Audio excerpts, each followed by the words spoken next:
ଜଗତର ନାଥ ଜଗନ୍ନାଥ ହେଉଛନ୍ତି ଅନ୍ତର୍ଯ୍ୟାମୀ, କାଠର ଦେବତା। ତାଙ୍କର ସିନା ହାତ ଗୋଡ଼ ନାହିଁ, କିନ୍ତୁ ଦାସିଆ ବାଉରି ହାତରୁ ନଡ଼ିଆ ନିଅନ୍ତି।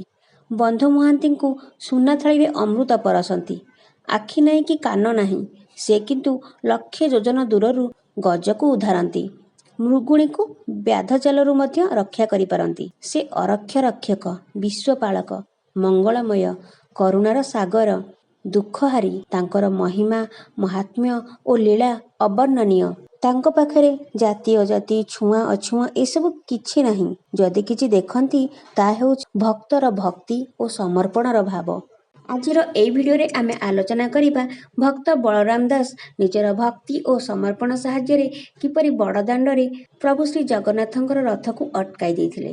ଆପଣମାନଙ୍କୁ ଅନୁରୋଧ ରହିଲା ଭିଡ଼ିଓଟିକୁ ସମ୍ପୂର୍ଣ୍ଣ ଭାବରେ ଦେଖିବେ। ଯଦି ଭଲ ଲାଗିବ ଲାଇକ୍ କରିବେ, ସେୟାର କରିବେ। ଚ୍ୟାନେଲକୁ ଯଦି ପ୍ରଥମ ଥର ପାଇଁ ଭିଜିଟ୍ କରୁଛନ୍ତି ଦୟାକରି ସବସ୍କ୍ରାଇବ୍ କରିବେ। ପାଖରେ ଥିବା ବେଲ୍ ଆଇକନକୁ ପ୍ରେସ୍ କରିଦେବେ। ମୋର ଆଗକୁ ଆସୁଥିବା ନୂଆ ନୂଆ ଭିଡ଼ିଓର ନୋଟିଫିକେସନ୍ ଆପଣ ସର୍ବପ୍ରଥମେ ପାଇପାରିବେ। ଚାଲନ୍ତୁ ଷ୍ଟାର୍ଟ କରିବା।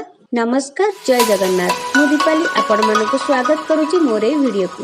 ଓଡ଼ିଶାର ପୁରୀ ଜିଲ୍ଲାରେ ଏରଭଙ୍ଗା ଗ୍ରାମରେ 1472 ମସିହାରେ ପିତା ସୋମନାଥ ମହାପାତ୍ର ଓ ମାତା ମହାମାଇ ଦେବୀଙ୍କ କୋଳରେ ଜନ୍ମ ହୋଇଥିଲେ ବଳରାମ ଦାସ।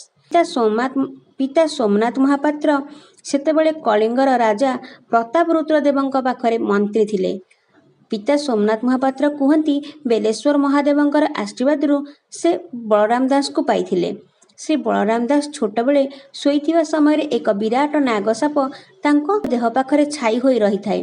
ଏହା ଦେଖି ତାଙ୍କ ମାତା ଆଶ୍ଚର୍ଯ୍ୟ ହୋଇଯାଇଥିଲେ ଏବଂ ଜାଣି ରଖିଥିଲେ ଯେ ଇଏ କୌଣସି ସାଧାରଣ ପୁତ୍ର ନୁହନ୍ତି। ତେଣୁ ଶ୍ରୀ ଜଗନ୍ନାଥଙ୍କ ପ୍ରତି ତାଙ୍କର ଥିବା ଭକ୍ତି ଓ ଶ୍ରଦ୍ଧା ଯେମିତି ବଳରାମ ଦାସଙ୍କ ନାମକୁ ଆହୁରି ବଢ଼ାଇ ଦେଇଥିଲା। ବଡ଼ ହେଲା ପରେ ପିତା ସୋମନାଥଙ୍କ ଜାଗାରେ ବଳରାମ ଦାସ ଯାଇ ରାଜଦରବାରରେ ରାଜାଙ୍କ ପାଖରେ ମନ୍ତ୍ରୀ ଭାବରେ ନିଯୁକ୍ତି ହୋଇଥିଲେ। ଶ୍ରୀ ଚୈତନ୍ୟ ଦେବଙ୍କର ଓଡ଼ିଶା ଆଗମନ ଫଳରେ ବଳରାମ ଦାସଙ୍କ ସହିତ ସାକ୍ଷାତ ଯେମିତି ତାଙ୍କୁ ଏସବୁରୁ ଉପରକୁ ନେଇଯାଇଥିଲା। ସେ ଚାକିରି ଛାଡ଼ି ହରିକୀର୍ତ୍ତନର ମହତ୍ତ୍ୱ ଜ୍ଞାନକୁ ପ୍ରଚାର କରିଥିଲେ। ବଳରାମ ଦାସ ଦିବ୍ୟ ଚେତନାରେ ପରିପୂର୍ଣ୍ଣ ଥିଲେ, କିନ୍ତୁ ତାଙ୍କର ଜଣେ ବେଶ୍ୟା ପ୍ରତି ଅନାବିଳ ଆକର୍ଷଣ ଥିଲା। ସେଥିପାଇଁ ମନ୍ଦିରର ପଣ୍ଡାମାନେ ତାଙ୍କୁ ଖରାପ ନଜରରେ ଦେଖୁଥିଲେ। ଏସବୁ ପରେ ବି ତାଙ୍କର ଦୁର୍ବଳତା ଗୋଟେ ପଟେ, ପ୍ରଭୁ ଶ୍ରୀ ଜଗନ୍ନାଥଙ୍କ ପ୍ରତି ଭକ୍ତି ଆଉ ଗୋଟେ ପଟେ। କାହିଁକି ନା ଭକ୍ତର ଭକ୍ତି ପାଖରେ ପ୍ରଭୁ ଶ୍ରୀ ଜଗନ୍ନାଥ ବି ହାର ମାନନ୍ତି। ଦିନକର କଥା, ସେଦିନ ଥାଏ ଆମ ଓଡ଼ିଶାର ପ୍ରସିଦ୍ଧ ରଥଯାତ୍ରା, ଯିଏକି ବିଶ୍ୱ ପ୍ରସିଦ୍ଧ। ଦୂର ଦୂରାନ୍ତରରୁ ବହୁତ ଲୋକ ଆସି ପୁରୀର ବଡ଼ଦାଣ୍ଡରେ ତିନି ଠାକୁରକୁ ଅପେକ୍ଷା କରିଥାନ୍ତି କେତେବେଳେ ପ୍ରଭୁ ଶ୍ରୀ ଜଗନ୍ନାଥ ତାଙ୍କ ଭାଇ ଓ ଭଉଣୀଙ୍କ ସହିତ ରଥରେ ବିଜେ ହେବେ। ଦାଣ୍ଡରେ ଶଙ୍ଖ ହୁଳହୁଳି ଶବ୍ଦରେ ଯେମିତି ପୁରୀ ଶ୍ରୀକ୍ଷେତ୍ର ଉଠୁଥାଏ ଆଉ ପଡ଼ୁଥାଏ। ଶଙ୍ଖ ହୁଳହୁଳି ଶବ୍ଦ ଶୁଣି ବଳରାମ ଦାସ ସବୁ ଛାଡ଼ି ଆସି ଦେଖନ୍ତି ତ ତିନି ରଥ ଟଣା ଆରମ୍ଭ ହୋଇଗଲାଣି। ତାଙ୍କ ଆଖିରେ ଲୁହ ଛଳଛଳ ହୋଇଗଲା। ସେ ମନେ ମନେ ନିଜକୁ ଗାଳି ଦେଉଥାନ୍ତି, ଆଜି ରଥଯାତ୍ରା, ହେଲେ ସେ ଜାଣିପାରିଲେନି କେମିତି? ଏସବୁ ସତ୍ତ୍ୱେ ବି ସେ ଦୌଡ଼ିଗଲେ ରଥ ଉପରକୁ, କିନ୍ତୁ ରଥରେ ଥିବା ପଣ୍ଡାମାନେ ତାଙ୍କୁ ରଥରୁ ଅପବିତ୍ର କହି ଘଉଡ଼ାଇ ଦେଲେ।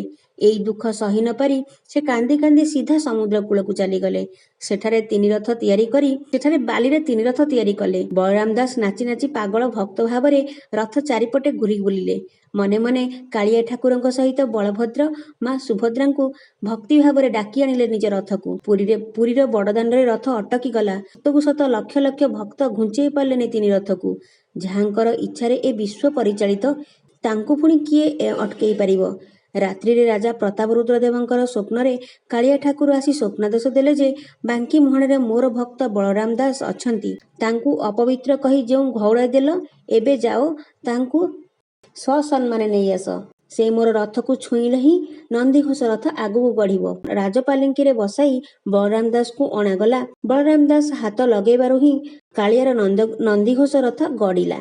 ଶ୍ରୀ ଜଗନ୍ନାଥ ହେଉଛନ୍ତି ପବିତ୍ର ଓ ଅପବିତ୍ରର ଊର୍ଦ୍ଧ୍ୱରେ, ଛୁଆଁ ଅଛୁଆଁର ଊର୍ଦ୍ଧ୍ୱରେ, ଜାତି ଓ ଅଜାତିର ଊର୍ଦ୍ଧ୍ୱରେ।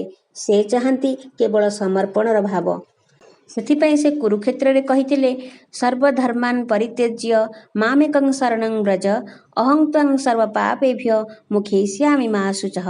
ଆମେ ଯେଉଁ ବଳରାମ ଦାସଙ୍କ ବିଷୟରେ କଥା ହେଉଛନ୍ତି, ସେ ଆଜି ଘରେ ଘରେ ପରିଚିତ। ଦାଣ୍ଡି ରାମାୟଣ, ଲକ୍ଷ୍ମୀ ପୁରାଣର ଲେଖକ, ପଞ୍ଚ ସଖାଙ୍କ ଭିତରୁ ଜଣେ, ଶ୍ରୀ ଚୈତନ୍ୟ ମହାପ୍ରଭୁଙ୍କର ଶିଷ୍ୟ ଅଟନ୍ତି। ଆଜିର ଭିଡ଼ିଓଟି ଆପଣମାନଙ୍କୁ କେମିତି ଲାଗିଲା ନିଶ୍ଚିତ ଭାବରେ ମୋତେ କମେଣ୍ଟରେ ଲେଖିକି ଜଣାଇବେ। ଯଦି ଭଲ ଲାଗିଲା ଲାଇକ୍ କରିବେ, ସେୟାର କରିବେ। चैनल को जदि मोर प्रथम थर पर विजिट करछंती दयाकरी सब्सक्राइब करेंगे। पाखरे थिया बेल आइकन को प्रेस करदेवे मोर आग को आसुथिया नुआ नुआ वीडियो नोटिफिकेशन आपण सर्वप्रथम पाई परिबे। मु पुणी आसीबी आ गोटे नुआ वीडियो नहीं रहुची। नमस्कार, जय जगन्नाथ।